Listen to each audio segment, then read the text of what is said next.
Okay, real talk. You've been letting your kids, maybe even yourself, sit in front of Peppa Pig thinking it's the most harmless show on the planet. Muddy puddles, snort snort, Daddy Pig falling over, all very cute, all very innocent.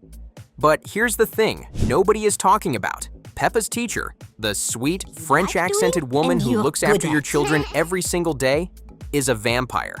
And I'm not saying that to be dramatic. I'm saying that because the show, literally, tells yes. And somehow, for 20 years, we all just watched it and said nothing. Today, we are blowing this wide open. Let's go. Who is Madame Gazelle really? So first, let's set the scene. Madame Gazelle is the teacher at Peppa's playgroup. She's got a French accent, she's very enthusiastic about singing songs, and she seems absolutely lovely on the surface. She plays guitar, she takes the kids on trips, she genuinely seems to care about every single child in her class. She's basically the perfect teacher, and that, my friends, is exactly what a vampire would want you to think. Now here's where it starts to get interesting. Madam Gazelle didn't just teach Peppa, she taught Peppa's mom, and Peppa's dad, and Susie Sheep's mom, and basically every single parent in the entire town. Think about that for a second. In the episode, Madam Gazelle's Leaving Party, Mummy Pig says, and I quote, Thinking about it, Madam Gazelle must be very old. And the way she says it isn't cute. It's the kind of thing you say when you're trying to make sense of something that genuinely doesn't add up. Because if Madam Gazelle taught all the parents when they were little, and she's still there teaching their children now, we are talking about somebody who has been working in this playgroup for at the very minimum 30 to 40 years, without aging, without retiring, without even changing her outfit. Normal people do not do that. Vampires do. But okay, maybe you're thinking, that's just a cartoon. Characters don't age. Fair point. Except the show goes out of its way to make Madame Gazelle's age a mystery. They keep bringing it up. Multiple characters comment on it. The show wants you to notice. And then it just moves on. Like nothing happened. That's not an accident. That's a clue. The evidence that will keep you up at night. All right, here's where I need you to sit down, because what I'm about to walk you through is genuinely the most airtight case you'll ever see built around a children's cartoon. Ready? Let's go piece by piece. Exhibit A, the mirror. In the Halloween episode, Pumpkin Party, the kids are all dressed up in their little costumes and having a great time. Susie Sheep is dressed as a vampire, very cute. And when Susie walks past a mirror, you can see her reflection. Obviously, because Susie is a normal sheep child. Then Madame Gazelle walks past the same mirror, and the narrator pauses and says it's odd that Madame Gazelle has no reflection. That's odd. Madame Gazelle doesn't have a reflection in the mirror. I want you to think about how insane that is. This is a children's show. The narrator's whole job is to describe what's happening in a cheerful voice, and instead of glossing over it, the show literally stops and makes a point of saying the teacher has no reflection. That's not a background detail. That's not an Easter egg. That's the writers looking directly into the camera and going, "She's a vampire. We're telling you she's a vampire. Are you not seeing this?" Exhibit B, the old country. This one gets me every single time. In the episode Madame Gazelle's House, the pig family pay her a visit and discover that a huge tree near her house is completely infested with bats. And when they point it out, Madame Gazelle looks at the bats with this dreamy expression and says they remind her of the old country. My friends the bats, they remind me of the old country. The old country. Now, I don't know about you, but when I think of bats and old countries in the same sentence, I am immediately thinking of one place: Transylvania, Romania, the castle on the hill, the fog, the whole thing. But it doesn't stop there, because in the same Halloween episode where the mirror incident happens, Susie's vampire costume also reminds Madame Gazelle of the old country. She says it twice, in 2 different episodes. Bats, old country. Vampire costume, old country. At what point does this stop being a coincidence and start being a confession? Exhibit C, The garlic. This one flew completely under the radar for years, and I honestly feel like I deserve some kind of award for catching it.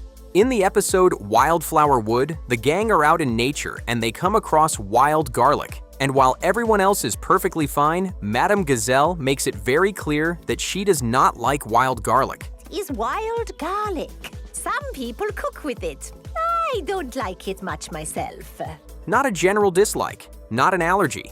A specific pointed aversion to garlic growing in the wild. Classic vampire behavior. Textbook stuff. If this were a courtroom, we'd be done here. Exhibit D, the swimming. Here's one that people don't talk about enough. In the episode Sun, Sea, and Snow, Madam Gazelle goes swimming in absolutely freezing cold water. Like genuinely icy water. And she is loving it. She's not shivering. She's not rushing to get out. She is completely, totally comfortable in conditions that would have a normal person hypothermic in minutes. You know what isn't bothered by cold temperatures? A creature that has no body heat to begin with. Just saying. The bigger picture. She's been there for generations. Now let me tie this all together, because individually, each of these could maybe be explained away. But together they paint a picture that is genuinely hard to ignore. Think about the timeline. Madam Gazelle taught Mummy Pig and Daddy Pig when they were children. That means she's been at this playgroup for at least 30 years, and she doesn't look a day older than she probably did back then. In fact, the only reason anyone even brings up her age is because Mummy Pig says she must be very old. Not that she looks old, because she doesn't look old. She just mathematically has to be old. Based on the timeline. Based on the decades she spent in this exact same classroom, singing the same songs to generation after generation of Peppa Town children. And here's the thing that really gets me. She keeps doing it. She had the chance to leave. There's a whole episode literally called Madam Gazelle's Leaving Party. And even then, she didn't actually go. She stayed. She's always been there. She will always be there. Because she has nowhere else to be. Because she has forever. Now, some people have asked, if she's a vampire, why is she a teacher at a preschool? And honestly, when you think about it, it makes perfect sense. A playgroup is the ideal cover. Nobody questions why the teacher looks the same for 30 years. Kids don't notice, and parents are too tired to care. She's surrounded by people who will never age faster than a few years before they graduate and move on. She never has to explain herself. She never has to justify her age. She can just exist, quietly, in her little French-accented bubble, watching the decades roll by. It's actually kind of genius if you think about it.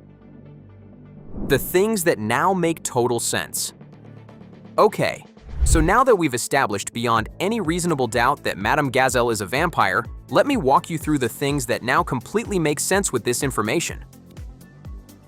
Why does she always seem slightly more alert and alive at night during the camping trips? Vampire. Why does she have bats living in her garden and refer to them as her friends? Vampire. Why does she speak with a French accent despite clearly having strong connections to Eastern Europe? Classic vampire misdirection. They are notoriously theatrical about this. Why is she so passionate about singing? Honestly, vampires have been alive for centuries. At some point, you pick up a hobby. Why is the Christmas tree outside her house apparently enormous? Because she's owned it since it was a sapling. Because she's been alive long enough to watch a tree grow from a tiny plant into something that's now threatening to knock her house over. That is a very old tree. She is a very old vampire. And here's my personal favorite. Why is she so incredibly patient with these children? Every single episode, no matter what chaos is happening, Madame Gazelle is calm, measured, never loses her composure. You know who develops that kind of patience? Someone who has had literally hundreds of years to practice dealing with difficult situations. So, there you have it. No reflection in a mirror. Bats in the garden she calls her friends. A hatred of garlic. Completely comfortable in freezing cold water. And a teaching career that has somehow spanned multiple generations of the same families without her aging a single day. Madame Gazelle is a vampire. The show knows it, the writers know it, and now you know it. The really unsettling part? She's been taking care of children for decades and nobody has ever questioned it. No parent has ever sat down and gone, "Hang on, didn't you also teach me when I was 4?" They all just drop their kids off and wave goodbye like everything is completely normal. And maybe that's the scariest theory of all. Maybe she has some kind of vampiric influence over the entire town. Maybe that's why nobody notices. Maybe that's why nobody asks questions. Or maybe Peppa Town is just a really trusting place. I'll let you decide. If this video made you look at Peppa Pig slightly differently, give it a like. It genuinely helps the channel more than you'd think. And if you want more videos where we ruin your favorite children's cartoons with theories that keep you awake at night, subscribe because we have a lot more coming. See you in the next one.